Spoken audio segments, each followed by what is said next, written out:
الحمدللہ رب العالمین والصلاة والسلام علی سید الانبیاء والمرسلین وخاتم النبیین اما بعد فاعوذ باللہ من الشیطان الرجیم بسم اللہ الرحمن الرحیم رب اشرح لی صدری ویسر لی امری واحلل عقدۃ من لسانی یفقہوا قولی اللہم صل علی محمد النبی الأمی وعلی آل محمد صلی اللہ علیہ وآلہ وسلم۔ محترم سامعین و ناظرین، اللہ کے فضل و کرم سے آج دوسرے پروگرام کے ساتھ میں آپ کے سامنے حاضر خدمت ہوں۔ اللہ سے دعا ہے کہ اللہ کریم جتنا بیان کرتے ہیں اس پر عمل کرنے کی بھی توفیق عطا فرمائے، اور میں اس ماہ مقدس کے اندر ہم جتنی عبادت کرتے ہیں اللہ کی توفیق سے اس کو اللہ قبول فرمائے۔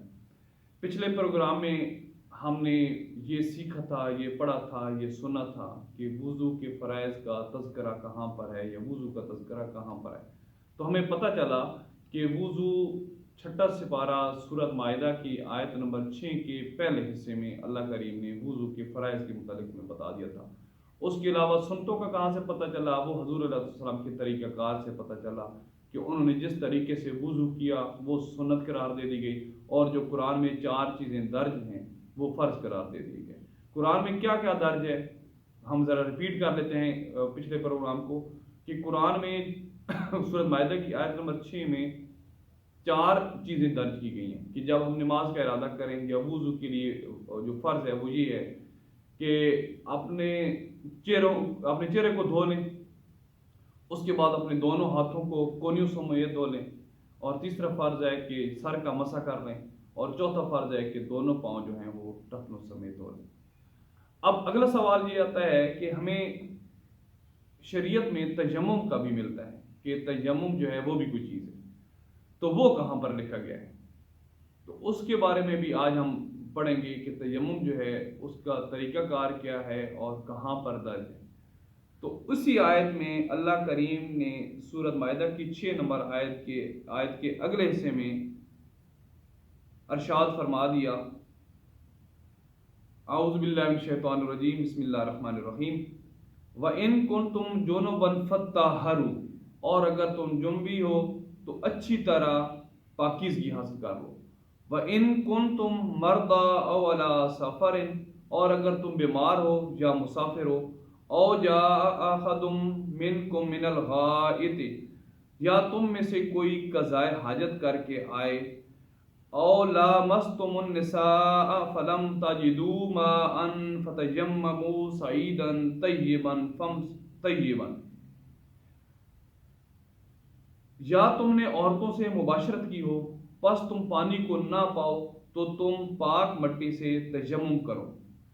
یہاں سے ہمیں تیمم کا پتہ چلا کہ تیمم جو ہے وہ لکھا ہوا ہے، اور تیمم کہاں پر کیا جاتا ہے؟ فقہاء کہتے ہیں کہ کسی ایسی جگہ پر آپ پہنچ جائیں جہاں پر پانی موجود نہ ہو تو آپ پانی کی تلاش 1 میل تک کریں۔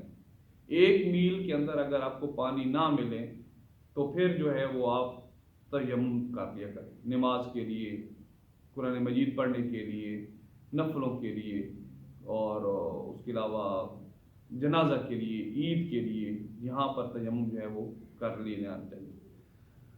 اور اب جو سوال ہے وہ یہ ہے کہ اس کا طریقہ کار کیا ہے؟ تو اللہ کریم نے ساتھ ہی لکھ دیا ہے فَامْسَحُوا بِوُجُوهِكُمْ وَأَيْدِيكُمْ مِنْهُ، سو تم اپنے چہروں اور ہاتھوں پر اس پاک مٹی سے مسح کرو۔ اچھا، اب یہ ہے کہ طریقہ کار کیا ہوگا، تو اور تیمم کس سے کیا جائے گا؟ مٹی سے بنی ہوئی کسی بھی جنس سے ہم تیمم کر سکتے ہیں، کپڑے سے تیمم نہیں کر سکتے، ذہن میں رکھیے گا۔ کپڑے سے، رومال سے، تکیے کے اوپر اور چارپائی کے اوپر ہاتھ لگا کے، کسی لوہے کے اوپر چیز لگا کے، لکڑی کے اوپر ہاتھ رکھ کر کبھی بھی ہم تیمم نہیں کر سکتے۔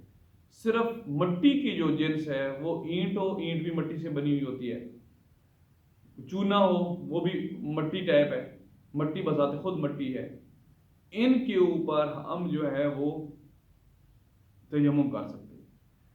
اور اب اس کا طریقہ کار یہ ہے کہ دونوں ہاتھ ہم زمین پر ماریں گے، اس کو جھاڑیں گے، جھاڑنے کے بعد اپنے پورے چہرے کے اوپر 1 دفعہ جو ہے وہ ہاتھ جو ہے وہ مل لیں گے، دونوں ہاتھ، لیکن یہ یاد رہے کہ ہاتھ مٹی کے اوپر مارنے ہیں، دونوں ہاتھ مار کے پھر دونوں آپس میں ٹکرانے ہاتھ ایسے ایسے کر کے، اور اس کے بعد جب یہ جھڑ جائے تو پھر ہم نے چہرے پہ مارنا ہے۔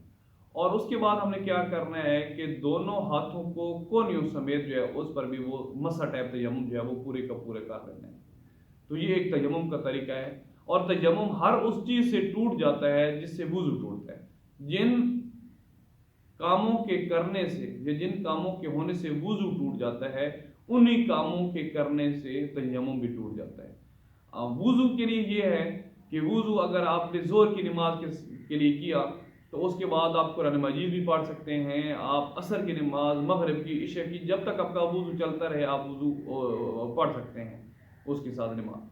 لیکن تیمم جو ہے وہ ایک خاص وقت کے لیے ہے کہ اگر آپ نے ظہر کی نماز کا ارادہ کیا ہے تو ظہر کی نماز آپ اس تیمم کے ساتھ پڑھ سکتے ہیں۔ اگر آپ نے قرآن مجید کا ارادہ کیا ہے تو ایک مجلس میں بیٹھے ہوئے جتنی دیر آپ وہ قرآن مجید پڑھیں گے تو آپ اس تیمم کے ساتھ پڑھ سکتے ہیں۔ تو یہ تو آج کا تیمم کا ارادہ ہو گیا کہ کیسے کرنا ہے۔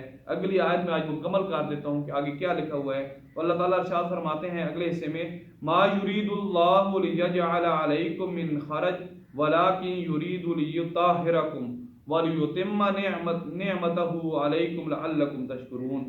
اللہ تعالیٰ تم پر تنگی کرنا نہیں چاہتا، لیکن وہ تم کو خوب پاک کرنا چاہتا ہے تاکہ وہ تم پر اپنی نعمت کو پورا کر دے تاکہ تم شکر ادا کرو۔ یہ سارے کا سارا حصہ جو میں نے بیان کیا ہے یہ غلام رسول سعیدی صاحب ہیں، اللہ تعالیٰ ان کے درجات بلند فرمائے، تبیان القرآن، اس سے میں نے یہ سارا لیا ہے حصہ۔ اگر آپ دیکھنا چاہیں تو تبیان القرآن کی جلد سوئم جو ہے اس کے صفحہ نمبر 93 پر یہ سارا درج ہے۔ تو اللہ سے دعا ہے کہ اللہ کریم ہمیں خوب وضو کر کے نماز پڑھنے کی اور قرآن مجید پڑھنے کی، نوافل پڑھنے کی اللہ توفیق عطا فرمائے۔ اور اگر ہمیں کہیں کبھی زندگی میں ایسا موقع ملے کہ ہمیں یہ پانی میسر نہ ہو تو پھر ہم جو ہے وہ تیمم جو ہے اس کو بھی ضرور کر لیا کریں۔ اللہ تعالیٰ سے دعا ہے کہ اللہ عمل کرنے کی توفیق عطا فرمائے۔ جزاکم اللہ خیر۔ اللہ حافظ۔